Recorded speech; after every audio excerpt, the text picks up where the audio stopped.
प्राचीन भारतीय दर्शन और आज का मॉडर्न न्यूरोसाइंस। सुनने में बिल्कुल अलग दुनिया की बातें लगती है ना, लेकिन जब बात लंबी टिकने वाली सफलता और पैसे की आती है तो इन दोनों का एक कमाल का कनेक्शन सामने आता है। आज के इस विश्लेषण में हम यही डिकोड करने वाले हैं कि असल में धन और समृद्धि कोई ऊपर से उतरा हुआ रहस्य नहीं है, बल्कि ये पूरी तरह से दिमाग की वायरिंग का खेल है। तो चलिए गहराई से समझते हैं इस फंडे को। दिन रात की जीतोड़ मेहनत और फिर भी बैंक अकाउंट का बैलेंस वही का वही। ये देखकर निराश होना बहुत ही स्वाभाविक है। अक्सर मन में सवाल आता है कि कुछ लोग इतनी आसानी से पैसा कैसे अट्रैक्ट कर लेते हैं। सच तो ये है कि आर्थिक रूप से संघर्ष करना किसी की व्यक्तिगत नाकामी नहीं है, बिल्कुल नहीं। असल प्रॉब्लम कहीं और है। ये नतीजा है हमारी उस आउटडेटेड मेंटल प्रोग्रामिंग का जो समाज और पुराने डरों ने हमारे दिमाग में फीड कर दी है। एक ऐसा सिस्टम जो हमें बस सरवाइव करना सिखाता है, आगे बढ़ना नहीं। इसे एक रथ के उदाहरण से समझते हैं। एक रथ को खींचने वाला इंसान बेतहाशा पसीना बहाता है, भयंकर शारीरिक मेहनत करता है, लेकिन क्या वो यह तय करता है कि रथ जाएगा कहाँ? बिल्कुल नहीं। दिशा तय करने का काम तो उस रणनीतिकार का है जो रथ पर सवार है, जो अपनी बुद्धि का इस्तेमाल कर रहा है। मॉरल ऑफ द स्टोरी क्या है? केवल पसीना बहाने या शारीरिक मेहनत करने से बड़ी दौलत नहीं बनती। ये वो रणनीतिक बुद्धि या स्ट्रैटेजी है जो उस मेहनत को सही दिशा देती है और सही मायनों में समृद्धि खींचकर लाती है। और यही बात चाणक्य नीति भी चीख चीख कर कहती है। ये प्राचीन विचार आज भी 100% सच है। सच्ची दौलत सिर्फ दिन रात कोल्हू के बैल की तरह खटने का इनाम नहीं है। धन हमेशा और हमेशा उस बुद्धि के पीछे पीछे चलता है जो सही समय पर सही निर्णय लेना जानती है। देखिए, शारीरिक मेहनत की अपनी एक लिमिट होती है। दिन में 24 घंटे ही तो है, लेकिन जब दिमाग को, मस्तिष्क को काम पर लगाया जाता है ना, तो फिर तरक्की और समृद्धि की कोई सीमा नहीं रह जाती। और कमाल की बात देखिए, आधुनिक विज्ञान भी अब आचार्य चाणक्य की इन बातों पर अपनी मोहर लगा रहा है। न्यूरोसाइंस का एक बहुत ही फेमस नियम है, neurons that fire together wire together. इसका सीधा सा मतलब है कि जो विचार मन में बार बार आते हैं वे दिमाग में एक पक्का फिजिकल रास्ता बना लेते हैं, बिल्कुल जंगल की उस पगडंडी की तरह जिस पर बार बार चलने से एक साफ रास्ता बन जाता है।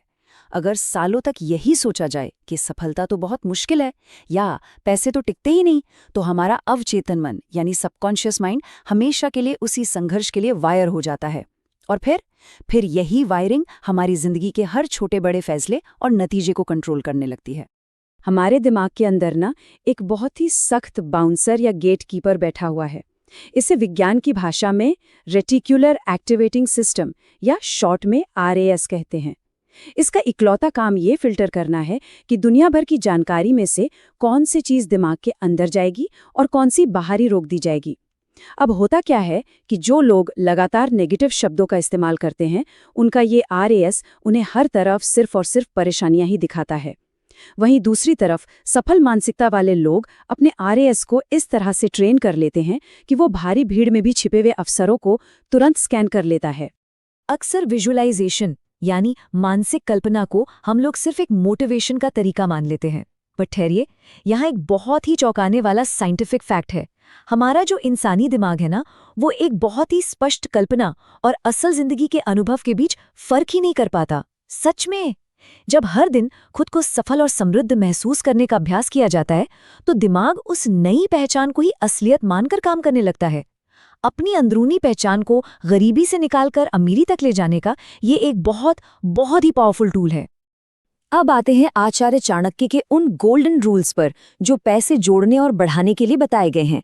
और मजे की बात यह है कि ये सारे नियम आज के मॉडर्न मनोविज्ञान से पूरी तरह मैच करते हैं। जैसे अपनी बुद्धि में, अपनी लर्निंग में भारी इन्वेस्ट करना, उन अवसरों को पहचानना जो अक्सर एक बड़ी समस्या का नकाब पहनकर आते हैं, धन से भी कहीं ज्यादा समय को महत्व देना, और सबसे जरूरी बात, अकूत धन आने से पहले खुद का चरित्र और अपना संयम तैयार करना।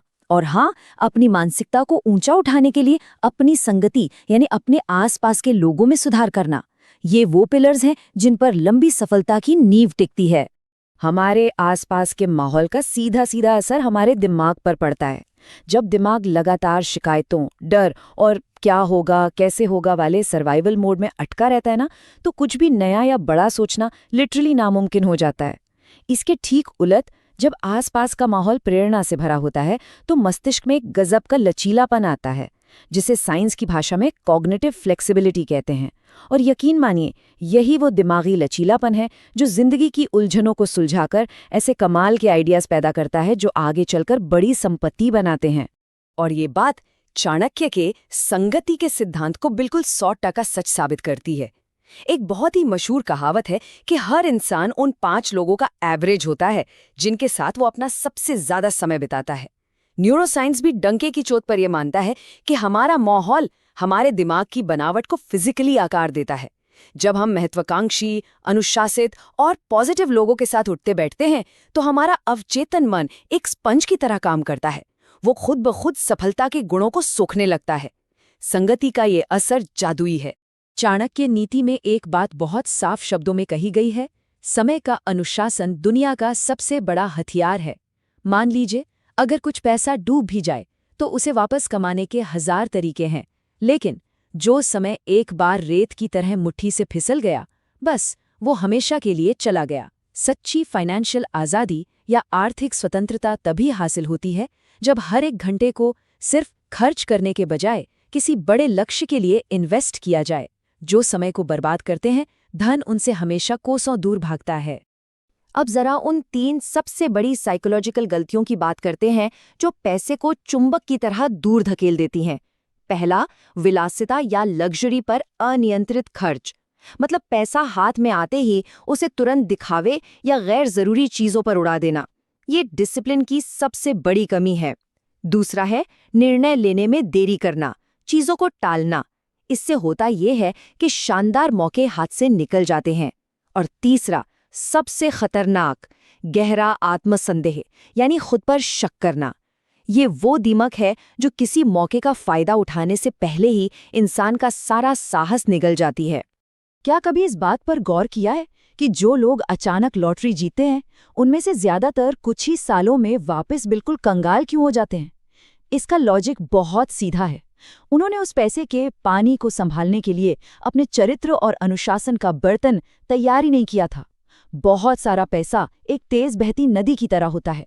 अगर इंसान के अंदर संयम और अनुशासन का मजबूत बांध नहीं है ना, तो वो सारी संपत्ति एक छलनी से बहते पानी की तरह तुरंत रातों रात गायब हो जाएगी। पैसा कमाना एक अलग गेम है और उसे बचाए रखना बिल्कुल अलग। अक्सर जब कोई करीबी उधार मांगने आता है तो हमेशा ये डर रहता है कि कहीं पैसा और रिश्ता दोनों ही ना डूब जाएं। इस सिचुएशन के लिए चाणक्य की स्ट्रैटेजी लिटरली कमाल की है, ना कहने की कला। इसे स्टेप बाय स्टेप समझते हैं। पहला स्टेप, तुरंत जवाब मत दीजिए, 24 घंटे का समय लीजिए। दूसरा, सामने वाले से सीधे पूछिए कि उनका पैसे लौटाने का प्लान क्या है। तीसरा, कोई सिक्योरिटी या गारंटी मांग लीजिए। चौथा, एक भ्रम पैदा कीजिए कि आप खुद अभी आर्थिक तंगी में हैं। और पांचवां, अगर सच में मदद करनी ही है तो उधार देने के बजाय एक छोटी सी रकम दान के रूप में दे दीजिए, जिसे वापस न मांगना पड़े। बस रिश्ते भी सुरक्षित और मेहनत की कमाई भी। तो इस पूरे डीप डाइव विश्लेषण के बाद एक बहुत बड़ा सवाल सामने आकर खड़ा हो जाता है। अगर हमारी पुरानी कंडीशनिंग और हमारा अवचेतन मन ही हमारी सफलता की सबसे बड़ी रुकावट है, तो वो कौन सी एक छोटी सी दैनिक आदत है जिसे कल की समृद्धि के लिए आज ही बदला जा सकता है? वो कुछ भी हो सकती है। शायद सुबह थोड़ा जल्दी उठना, अपनी डिक्शनरी से नेगेटिव शब्दों को हमेशा के लिए डिलीट कर देना, या फिर रोज 5 मिनट के लिए विजुअलाइजेशन का अभ्यास करना। याद रखिए, कोई भी बड़ी सफलता रातों रात आसमान से नहीं टपकती। ये इन्हीं छोटी छोटी रोजमर्रा की आदतों का कंपाउंडिंग रिजल्ट होती है। सच्ची समृद्धि की असली चाबी इसी सोच को रीवायर करने में छिपी है। तो वो कौन सी एक आदत है जिसे आज बदला जाने वाला है? इस विश्लेषण का हिस्सा बनने के लिए बहुत बहुत धन्यवाद।